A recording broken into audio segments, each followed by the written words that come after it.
Iran ने रात भर इजरायल के तेल अवीव पर मिसाइलों की नई बौछार की है, जिससे शहर में कई जोरदार धमाके सुनाई दिए और पूरे इलाके में सायरन बजने लगे। यह हमला ऐसे समय में हुआ जब अमेरिका और इजरायल ने पहले ईरान के कई सैन्य और ऊर्जा ठिकानों पर बड़े हमले किए थे। तेहरान ने साफ कहा है कि यह कार्रवाई जवाबी हमला है और ईरान अपनी सुरक्षा और संप्रभुता की रक्षा के लिए हर कदम उठाएगा। रिपोर्ट्स के मुताबिक ईरान ने तेल अवीव और उसके आसपास के कई इलाकों पर कई बैलिस्टिक मिसाइलें दागी। शहर में 10 से ज्यादा बड़े धमाके सुनाई दिए। कई इलाकों में मलबा गिरने और आग लगने की खबरें भी सामने आई। इजरायल की एयर डिफेंस प्रणाली ने कुछ मिसाइलों को रोका, लेकिन कई मिसाइलें लक्ष्य के करीब पहुंच गई। इजरायल का आयरन डोम और अन्य एयर डिफेंस सिस्टम कई मिसाइलों को रोकने में सफल रहे, लेकिन कुछ मिसाइलें लक्ष्य के करीब पहुंच गई। विशेषज्ञों का कहना है कि अगर एक साथ बड़ी संख्या में मिसाइलें दागी जाएं तो किसी भी एयर डिफेंस सिस्टम पर दबाव बढ़ जाता है। इस हमले के बाद तेल अवीव में लोग बड़े पैमाने पर बंकर और शेल्टर में छिपने को मजबूर हो गए और शहर में डर का माहौल फैल गया। ईरान ने इस हमले में अपने कई उन्नत मिसाइल सिस्टम इस्तेमाल किए। पहला था खुर्रम शहर मिसाइल, जिसकी रेंज लगभग 1000 से 2000 किलोमीटर है। वॉरहेड लगभग 1800 किलोग्राम तक है। ये भारी विस्फोट ले जाने वाली मध्यम दूरी की बैलिस्टिक मिसाइल है।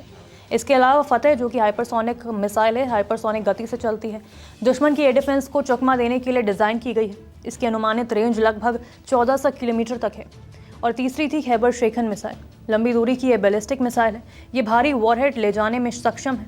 बड़े सैन्य ठिकानों को निशाना बनाने के लिए ये डिज़ाइन की गई है। ईरान का दावा है कि इन मिसाइलों की तेज़ गति और मैन्यूवरिंग क्षमता के कारण इन्हें रोकना बहुत मुश्किल होता है। इस युद्ध की शुरुआत तब हुई जब अमेरिका और इजरायल ने मिलकर ईरान के कई ठिकानों पर बड़ा सैन्य अभियान चलाया। इस ऑपरेशन में ईरान के कई सैन्य और राजनीतिक नेताओं की मौत की खबरें भी सामने आई। इसके बाद तेहरान ने कहा कि वो अपनी संप्रभुता और राष्ट्रीय सुरक्षा की रक्षा करेगा। किसी भी हमले का कड़ा जवाब दिया जाएगा। इसी रणनीति के तहत ईरान ने इजरायल और क्षेत्र में मौजूद अमेरिकी ठिकानों को निशाना बनाना शुरू कर दिया।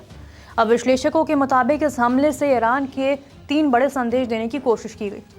पहला था, इजरायल की सुरक्षा दीवार पूरी तरह अटूट नहीं है। ईरान ने दिखाया कि उसकी मिसाइलें सीधा इजरायल के बड़े शहरों तक पहुंच सकती है। दूसरा था, युद्ध केवल ईरान की धरती तक सीमित नहीं रहेगा। अगर तेहरान पर हमला होगा तो जवाब इजरायल के अंदर भी मिलेगा। और तीसरा, लंबी लड़ाई के लिए तैयारी। लगातार मिसाइल हमले ये दिखाते हैं कि ईरान के पास अभी भी बड़ा मिसाइल भंडार और सैन्य क्षमता मौजूद है। अमेरिका और इजरायल ईरान के मिसाइल ठिकानों और सैन्य बंकरों को निशाना बना रहे हैं। ईरान लगातार मिसाइल और ड्रोन हमले कर रहा है। पूरे मध्य पूर्व में युद्ध फैलने का खतरा भी बढ़ गया है। तेहरान ने साफ कह दिया है कि अगर हमले जारी रहे तो वो और भी बड़े और ज्यादा शक्तिशाली हमले कर सकता है।